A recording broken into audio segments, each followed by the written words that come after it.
चलिए अब बात करते हैं डोमेस्टिक टेरिटरी पर। डोमेस्टिक टेरिटरी को इकोनॉमिक टेरिटरी या ज्योग्राफिकल टेरिटरी भी कहा जाता है। Domestic territory refers to the geographically and politically frontier of the country. एक देश की सरकार के अंडर आने वाली सारी की सारी geographically as well as politically boundaries जो भी बनती हैं उसको डोमेस्टिक टेरिटरी कहा जाता है।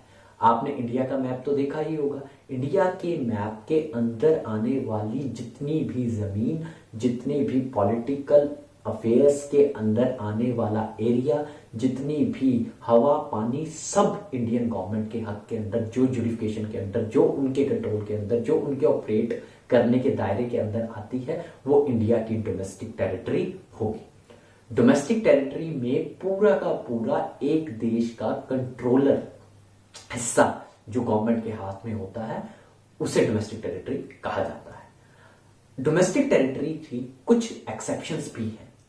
पहली, एम्बेसी।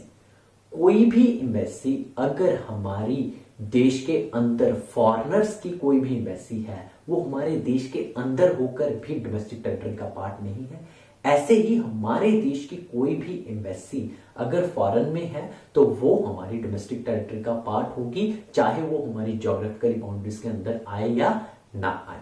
ऐसे ही एम्बेसी के साथ हमारे आर्मी से रिलेटेड जितने कैंप हैं या ऑफिशियल या डिप्लोमेट्स के जितनी भी ऐसी ऑर्गेनाइजेशंस हैं जिनको गवर्नमेंट कंट्रोल और ऑपरेट करती है फॉरेन के लिए, तो ऑटोमेटिकली वो सभी डोमेस्टिक टेरिटरी का पार्ट होंगी, इंडिया की डोमेस्टिक टेरिटरी का पार्ट होंगी।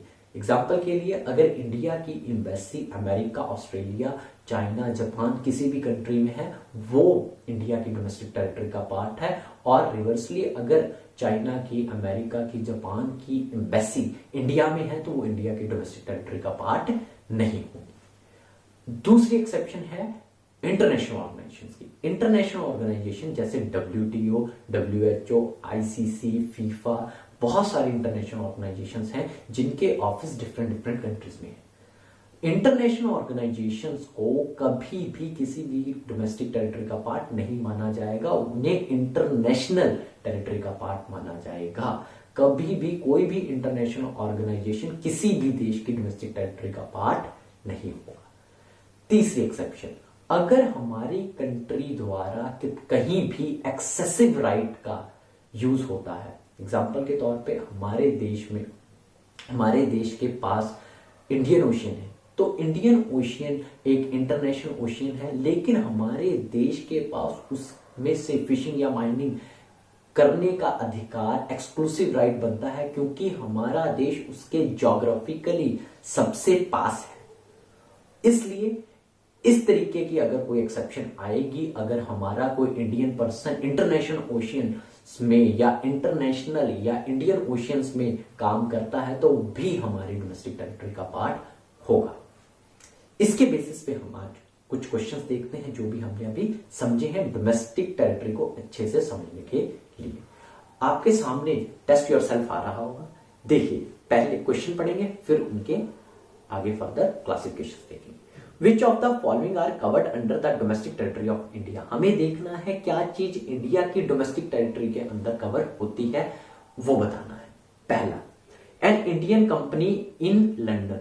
Obvious, Indian company in London तो इंडिया की ज्योग्राफिकली बाउंड्रीज के कहीं भी आसपास नहीं है, इंडिया की ज्योग्राफिकल बाउंड्रीज में नहीं आती, तो ये इंडियन डोमेस्टिक टेरिटरी का पार्ट नहीं होगी। ना ये एम्बेसी है, ना ये किसी भी प्रकार से इंटरनेशनल ऑर्गेनाइजेशन है, ना ही हमारा एक्सक्लूसिव राइट यहां लगता है। एक्सेप्शंस को मद्देनजर रखते हुए हमें ये सभी आंसर भी देखने हैं। Microsoft office in India. Microsoft का ऑफिस इंडिया में है, इंडिया की ज्योग्राफिकल बाउंड्रीज के अंदर आता है, इंडियन गवर्नमेंट की पावर्स के अंदर आता है, तो ऑटोमेटिकली माइक्रोसॉफ्ट का ऑफिस इंडियन डोमेस्टिक टेरिटरी का पार्ट होगा।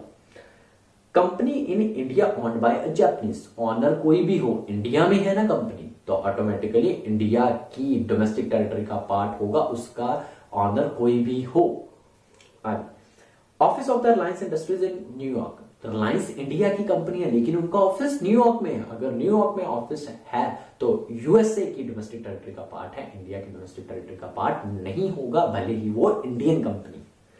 आगे बात करें, बैंक की branch, foreign bank branch of foreign bank in India, India में किसी फॉरेन बैंक की ब्रांच है तो ऑटोमेटिकली इंडिया की डोमेस्टिक टेरिटरी का ही पार्ट होगा, ऑनर भले ही कोई हो, क्योंकि इंडिया की ज्योग्राफिकल बाउंड्रीज के अंदर लाई करती है। Branch of state bank of India in China, state bank of India की ब्रांच चाइना में है, भले इंडियन बैंक है लेकिन वो हमारी ज्योग्राफिकली बाउंड्रीज से बाहर है, एक्सेप्शंस कोई अप्लाई नहीं होती, इसलिए वो हमारी डोमेस्टिक टेरिटरी का पार्ट नहीं होगा, चाइना की डोमेस्टिक टेरिटरी का पार्ट होगा। Russian embassy in India, Russia की एम्बेसी इंडिया में है, एम्बेसी एक एक्सेप्शन का पार्ट है, तो इंडिया की ज्योग्राफिकली बाउंड्रीज के अंदर होने के बावजूद भी Russian embassy Indian domestic territory का पार्ट नहीं होगी। और यहां अगर होता इंडियन एम्बेसी इन रशिया तो इंडियन एम्बेसी ज्योग्राफिकल बाउंड्रीज से बाहर होने के बावजूद भी इंडिया की डोमेस्टिक टेरिटरी का पार्ट होती। Tata rented its building to Google in America, Tata ने गूगल को बिल्डिंग दी अमेरिका में, अगर हमारी ज्योग्राफिकल बाउंड्रीज से बाहर है तो किसी भी प्रकार से हमारी डोमेस्टिक टेरिटरी का पार्ट नहीं होगा, भले ही टाटा मोटर्स या टाटा सन्स इंडियन कंपनीज हैं, लेकिन कभी भी अगर ज्योग्राफिकल बाउंड्रीज से बाहर होगा तो वो हमारी डोमेस्टिक टेरिटरी का पार्ट नहीं होगा, वो अमेरिका की डोमेस्टिक टेरिटरी का पार्ट होगा। इन सभी वीडियोस के पीपीटीज लेने के लिए आप हमें व्हाट्सएप नंबर 7837724186 पर कांटेक्ट करें। सभी पीपीटीज या पीडीएफ की फॉर्म में सभी फाइलें फ्री ऑफ कॉस्ट मिलेंगी। अगर आप हमें रेगुलर क्लासेस के लिए ज्वाइन करना चाहते हैं, +1 क्लास, +2 क्लास और ग्रेजुएशन के कोर्सेज अवेलेबल हैं, आप हमें व्हाट्सएप नंबर के जरिए कांटेक्ट कर सकते हैं। Thank you friends.